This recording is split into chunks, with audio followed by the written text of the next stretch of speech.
Kami bersyukur karena Engkau Tuhan yang paling mengerti kehidupan kami. Kau Alfa dan Omega, awal dan akhir. Terima kasih Tuhan.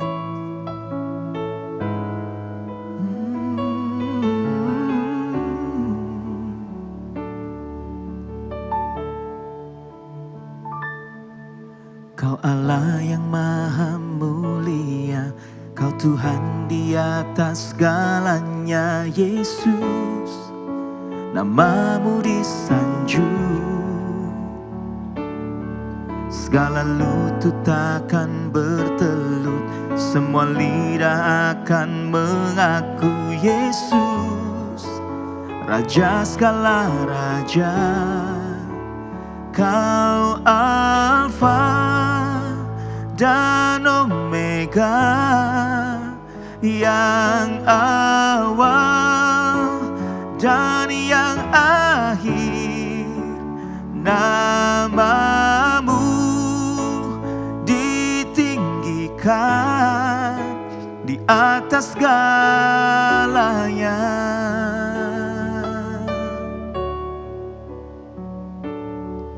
Kau Allah yang maha mulia, Kau Tuhan di atas segalanya, Yesus.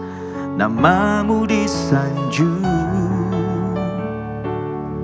segala lutut akan bertelut, semua lidah akan mengaku Yesus, Raja segala raja. Kau Alfa dan Omega, yang awal dan yang akhir. Namamu ditinggikan di atas segalanya. Oh, Kau Alfa dan Omega, yang awal dan yang akhir. Namamu ditinggikan di atas segalanya. Oh, oh, namamu di atas segalanya, Yesus Tuhan. Oh, namamu ditinggikan atas segalanya. Oh, segala pujian, hormat, kemuliaan hanya bagimu Tuhan. Selamanya Kau Tuhan dan Rajaku, bertahta di hidupku. Oh, segala pujian, hormat, kemuliaan hanya bagimu Tuhan. Selamanya Kau Tuhan dan Rajaku, bertahta di hidupku.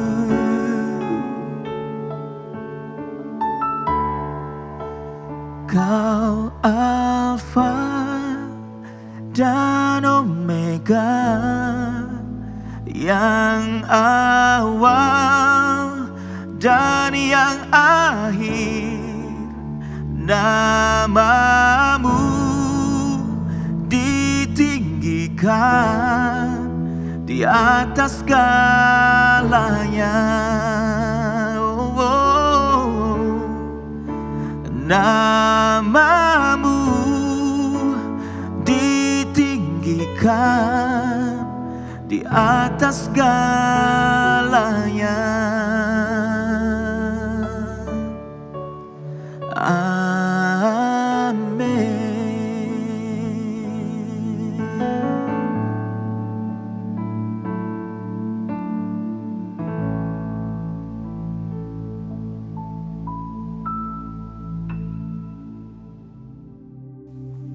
Shalom Bapak Ibu Saudara sekalian, kita kembali merenungkan firman Tuhan bersama-sama di Rise Up. Dan hari ini firman Tuhan diambil dari Keluaran 22, di mana kita bisa melihat sepanjang Keluaran 22 ini Tuhan menyampaikan mengenai aturan-aturan atau hukum yang berlaku pada masa itu. Aturan yang ada atau hukum yang berlaku bisa disimpulkan Bapak Ibu teman-teman sekalian, yaitu mengenai tanggung jawab dari ayat ke-1 sampai ayat ke-17, bahkan sampai yang ke-20. Lalu dari 21-nya sampai ke-27 bisa disimpulkan mengenai belas kasihan. Dan banyak aturan lainnya yang kalau saudara baca di kitab Keluaran mengenai aturan yang berlaku di hukum Musa, di zaman Musa, maaf Bapak Ibu. Tapi satu hal yang penting buat kita ketahui adalah aturan yang ada pada zaman itu bukan berarti tidak lagi relevan ke zaman sekarang. Karena prinsipnya sama Bapak Ibu teman sekalian, itu kita mau melakukan aturan-aturan ini supaya kita mentaati apa yang menjadi kehendak Tuhan. Dan saya mau menekankan dari ayat yang ke-21 sampai ke-27 di mana berbicara mengenai belas kasihan.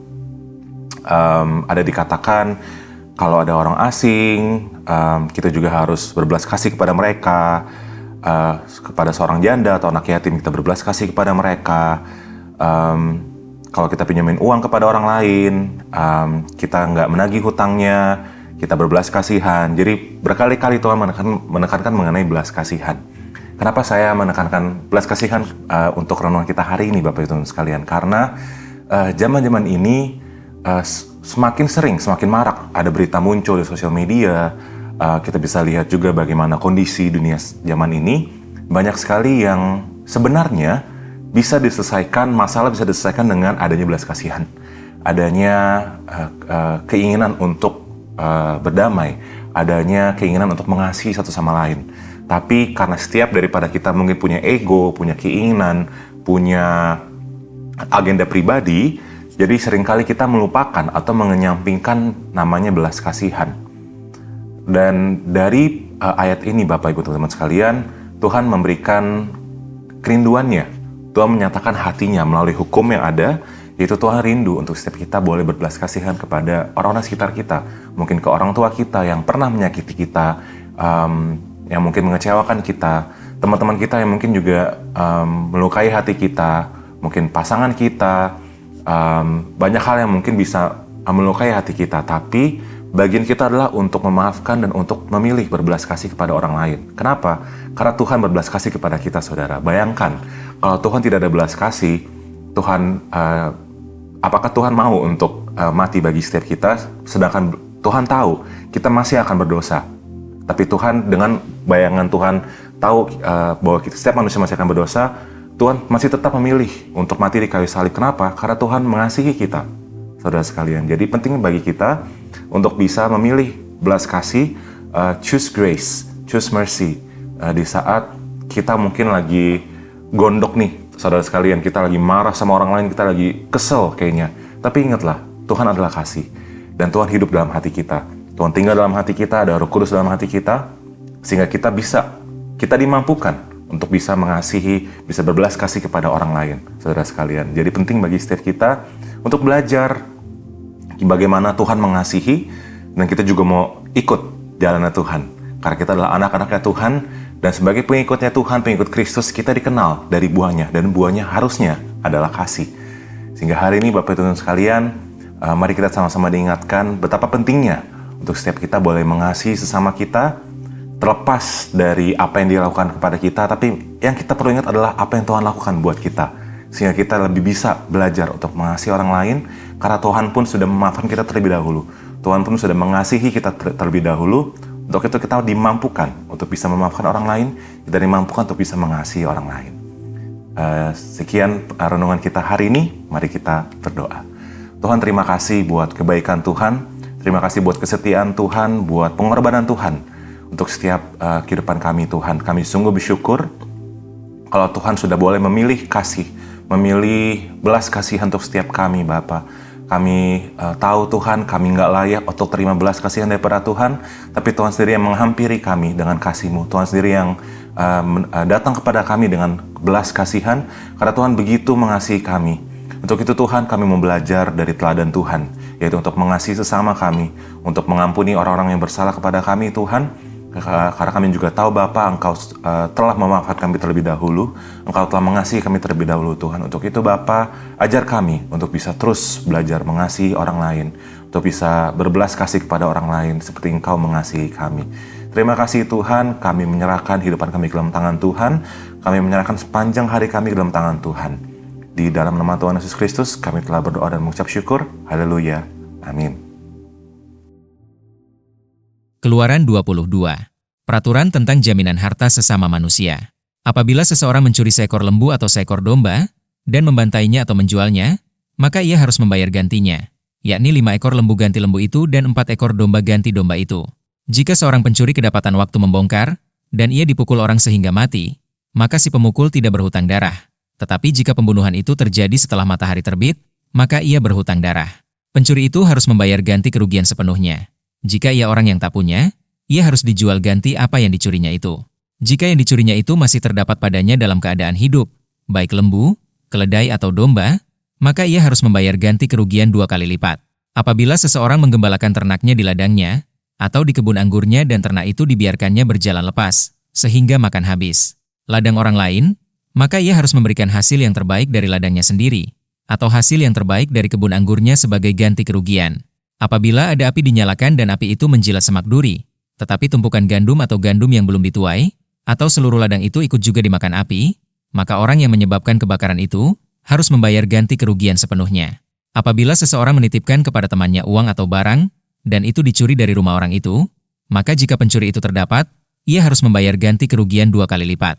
Jika pencuri itu tidak terdapat, maka tuan rumah harus pergi menghadap Allah untuk bersumpah bahwa ia tidak mengulurkan tangannya mengambil harta kepunyaan temannya. Dalam tiap-tiap perkara pertengkaran harta, baik tentang seekor lembu, tentang seekor keledai, tentang seekor domba, tentang sehelai pakaian, baik tentang barang apapun yang kehilangan, kalau seorang mengatakan, "Inilah kepunyaanku," maka perkara kedua orang itu harus dibawa ke hadapan Allah. Siapa yang dipersalahkan oleh Allah, haruslah membayar kepada temannya ganti kerugian 2 kali lipat. Apabila seseorang menitipkan kepada temannya seekor keledai, atau lembu atau seekor domba atau binatang apapun dan binatang itu mati, atau patah kakinya atau dihalau orang dengan kekerasan, dengan tidak ada orang yang melihatnya, maka sumpah di hadapan Tuhan harus menentukan di antara kedua orang itu, apakah ia tidak mengulurkan tangannya, mengambil harta kepunyaan temannya, dan pemilik harus menerima sumpah itu, dan yang lain itu tidak usah membayar ganti kerugian. Tetapi jika binatang itu benar-benar dicuri orang daripadanya, maka ia harus membayar ganti kerugian kepada pemilik. Jika binatang itu benar-benar diterkam oleh binatang buas, maka ia harus membawanya sebagai bukti. Tidak usah ia membayar ganti binatang yang diterkam itu. Apabila seseorang meminjam seekor binatang dari temannya, dan binatang itu patah kakinya atau mati, ketika pemiliknya tidak ada di situ, maka ia harus membayar ganti kerugian sepenuhnya. Tetapi jika pemiliknya ada di situ, maka tidak usahlah ia membayar ganti kerugian. Jika binatang itu disewa, maka kerugian itu telah termasuk dalam sewa. Apabila seseorang membujuk seorang anak perawan yang belum bertunangan dan tidur dengan dia, maka haruslah ia mengambilnya menjadi istrinya dengan membayar mas kawin. Jika ayah perempuan itu sungguh-sungguh menolak memberikannya kepadanya, maka ia harus juga membayar perak itu sepenuhnya, sebanyak mas kawin anak perawan. Peraturan tentang dosa yang keji. Seorang ahli sihir perempuan janganlah engkau biarkan hidup. Siapapun yang tidur dengan seekor binatang, pastilah ia dihukum mati. Siapa yang mempersembahkan korban kepada Allah, kecuali kepada Tuhan sendiri, haruslah ia ditumpas. Peraturan tentang orang-orang yang tidak mampu. Janganlah kau tindas atau kau tekan seorang orang asing, sebab kamu pun dahulu adalah orang asing di tanah Mesir. Seseorang janda atau anak yatim janganlah kamu tindas. Jika engkau memang menindas mereka ini, tentulah aku akan mendengarkan seruan mereka, jika mereka berseru-seru kepadaku dengan nyaring. Maka murkaku akan bangkit, dan aku akan membunuh kamu dengan pedang, sehingga istri-istrimu menjadi janda dan anak-anakmu menjadi yatim. Jika engkau meminjamkan uang kepada salah seorang dari umatku, orang yang miskin di antaramu, maka janganlah engkau berlaku sebagai seorang penagih hutang terhadap dia. Janganlah kamu bebankan bunga uang kepadanya. Jika engkau sampai mengambil jubah temanmu sebagai gadai, maka haruslah engkau mengembalikannya kepadanya sebelum matahari terbenam, sebab hanya itu saja penutup tubuhnya. Itulah pemalut kulitnya pakai apakah ia pergi tidur? Maka apabila ia berseru-seru kepadaku, Aku akan mendengarkannya, sebab aku ini pengasih. Berbagai-bagai peraturan. Janganlah engkau mengutuki Allah, dan janganlah engkau menyumpahi seorang pemuka di tengah-tengah bangsamu. Janganlah lalai mempersembahkan hasil gandummu dan hasil anggurmu. Yang sulung dari anak-anakmu lelaki haruslah kau persembahkan kepadaku. Demikian juga harus kau perbuat dengan lembu sapimu dan dengan kambing dombamu. 7 hari lamanya anak-anak binatang itu harus tinggal pada induknya, tetapi pada hari yang ke-8, haruslah kau persembahkan binatang-binatang itu kepadaku. Haruslah kamu menjadi orang-orang kudus bagiku. Daging ternak yang diterkam di padang oleh binatang buas, janganlah kamu makan, tetapi haruslah kamu lemparkan kepada anjing.